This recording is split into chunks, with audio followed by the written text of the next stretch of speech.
Tapes rolling. All right, Charlie, if you can answer this, then me and you will be able to invent a game show and we'll be rich. We'll make all the money. What's the big deal about this show? Have you ever figured it out?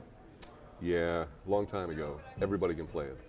It's one of those games that is not taxing. The housewife can be ironing or walk past the television set and take a look at it and stop and solve the puzzle and go on with their work. Anybody can play this. You know, it's Hangman. It's a game we all played as children. And you know, Pat and Vanna make it so easy. But I think that's the secret. But isn't it amazing that it's the most successful television show of all time? I mean, even bigger than Dick Clark. How do I answer that? I have to be very careful with that one. You mean somebody is actually bigger than Dick? Yeah, Merv is. I think it's a combination of, as what I said before, the game itself. Like any successful game show, there has to be a game, a beginning, middle, and end. This certainly has, and it has a big payoff. But it's fun. And I think over the years, we've become a family of sorts, you know, with Pat and Vanna. I think people kind of accept us into their home. Not me as much as Pat and Vanna because they don't see me, but they love these two people. They really do. And we go out on a lot of promotional tours. Everybody wants to see Vanna. And she is as wonderful in person as she is here. She really is. Let me ask you a career question here. You hung out with Dick from really the Philadelphia days? Is that Yeah, right? I started on Bandstand in 1958, and I'm still in it. So I just celebrate, I don't know, 34, 35 years with Dick, and I still do the American Music Awards every year, and we have a lot of friends like you who come in from Nashville, and TV bloopers and practical jokes, whatever he has going, you know, jams and jellies. Actually, Ed McMahon, Dick, and I started out our careers in Philadelphia, so we've all remained very, very good friends over a period of almost 40 years. Yeah. And I feel as old as Ralph Emery. Well, Dick is a phenomenon like Wheel of Fortune, really. Yes. I mean, everything he touches pretty much is turned to gold. Yeah, absolutely. Except his hair. His hair never gets any darker. Did you notice that? Man's 3 years older than me, and I have the white hair. Go figure that out. What's your best memory from the Philadelphia days? Oh, the kids. The kids. The kids were the show. And seeing them grow up and seeing my own family grow up with them, just good feelings about the kids. And, of course, the artists. The artists were all very, very special to us because we were at the very beginning of rock and roll. So we all kind of grew up together. And it's interesting to see where music has gone through the years. Dick Clark, I guess you could say easily, is probably a workaholic and a perfectionist, would you say? I used to think he was a workaholic, and I guess that maybe, I don't know how to construe that word. His life is working. It's not necessarily a workaholic. That kind of connotes a negativism, and he just loves what he's doing. If he weren't doing that, I think he'd die. He likes being in the studio, he likes being in the office, he likes creating things, he likes being on camera, pretty much like we all do. You know, you're a performer, I'm a performer. They take that away from us. We may as well go and find a place, a cave, and lie down. A little bit, is he perfectionist? I think he tries very, very hard to make sure that everything is perfect. Merv is the same way. I think Pat is. I think any performer, a top-level performer, has that going for him. I really do. Miss Bandstand's gone. I couldn't believe it ever went away. I mean, it's gone, but knowing Dick, it'll probably be back in another form in about a year.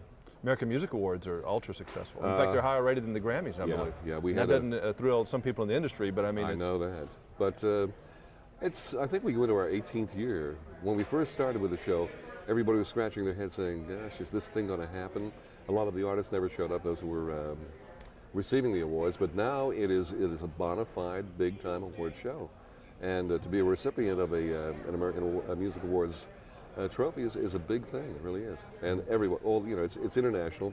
A couple of years ago, we started through satellite. We started going all over the globe. So as far as music is concerned, and you know, and everybody in Nashville knows, it's worldwide. And with our cameras, we can go anywhere. Are you a rock and roller? Always. I was born and raised a rock and roller. Yeah. See, I'm a singer also. I studied opera for about 5 years. And my mouth came out blues or country, so that's where I was all those years. Any bad live show bloopers? No, not that I would tell you about. You've been spared of that? Not that I would tell you about. Actually, I've been very fortunate. I haven't made a lot of mistakes on the air. You want to knock on wood real quick? No, I think I probably made my share, but nothing that comes to mind, really. That's good. I mean, I didn't know. I hadn't checked Kermit, whatever his name was, Kermit. Kermit Schaefer. Kermit Schaefer's book to see if there's any Charlie O'Donnell's in there. No, I did back in the days of live anyway, so there wouldn't be anything on tape to nail me. How about you? They've all made them in a positive way, I guess. I've made the boo-boos, but I turn them into a joke. So I'm kind of surprised to see you, and I wasn't joking. In my wallet, I just happened to bring your card with All me, right. which you gave me a couple of weeks ago, and I was about to call you on Wednesday. See that? Ladies and gentlemen, can There you it believe is. this? The Crook and Chase card with Charlie That's O'Donnell, true. ladies and gentlemen. He has That's a much true. better voice than I'll ever dream of having no. in my daytime. By the way, what's your signature thing that you used to have to do for American Bandstand? Could you do it in your sleep? American Bandstand, just, and elongated, here's Dick, and I do something similar here with Wheel of Fortune, with a wheel. I think McMahon may have stolen it from me over the years. Or I may have Here's stolen it Dick from Clark, him. that kind of thing? Yeah. All right. But my signature is basically with the things that the camera doesn't see, and that's what I do with the studio audience. I just have a lot of fun with them during warm-ups. So. All right, well, get us. Can you get us a two-shot? Let's see, a two-shot like this isn't going to work, but how you want to do this? No, you're perfect. Oh, really? Oh, really? Okay. And just kind of, who needs to be quiet? Me? Yeah. No, whatever you like. Well, we can't do a match cut with this, can we? We'll do a setup, though. I'm sorry, what do you want to do? I always screw this up in editing. How would be the best way to, we use this going into something? Who needs to be quiet then? Are we going to cover? Like, what, are you just going to use a setup shot, setup two-shot, what you're doing here? Oh, you didn't like how you went in there that time? Well, no, we had the close-up with him talking, but let's say that I want to establish myself in the, as doing the interview. Let me step out of the way, Okay. then. Okay. It's easier. All right. Do I just need to do a listening shot where it'll look like I'm in the same place? That's what I'm saying. If So I how would just you do stand that, this side, though? I can just shoot you this way. Okay, yeah, I just need something like that to place me in the shot. With him, can you shoot over his shoulder? Is that going to screw things up?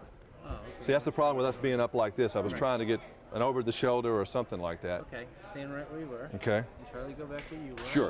I'm just okay. Now, give me your card back, though. That's true. I can't Otherwise, I do won't know where to get Let me you. give you my answering machine number on the back there, Okay, because fine, sure. Wednesday is going to be a nutty day, I know. and I'll be calling my machine throughout the day. It's funny. I had made plans without even realizing that was the day of the CMA Awards show. Okay, Yeah, that thank you, one's Tim. always there. Fans? Yes, sir. Yes, sir. I had to look and see if Auburn lost to Tennessee. Are you an Auburn And fan? I went to Auburn for 3 years, graduated from Alabama. Tony so I'm Samil will ecumenical. never forgive you. That's right. Tony Tony went to my high school. Well, I was Tony's announcer also. She was from Montgomery when her father was Tennell. Sure, when he had the furniture store there. That was a little bit before my time, but I knew of it. Right. And I knew the pronunciation was Tennell. That's I'll tell right. you.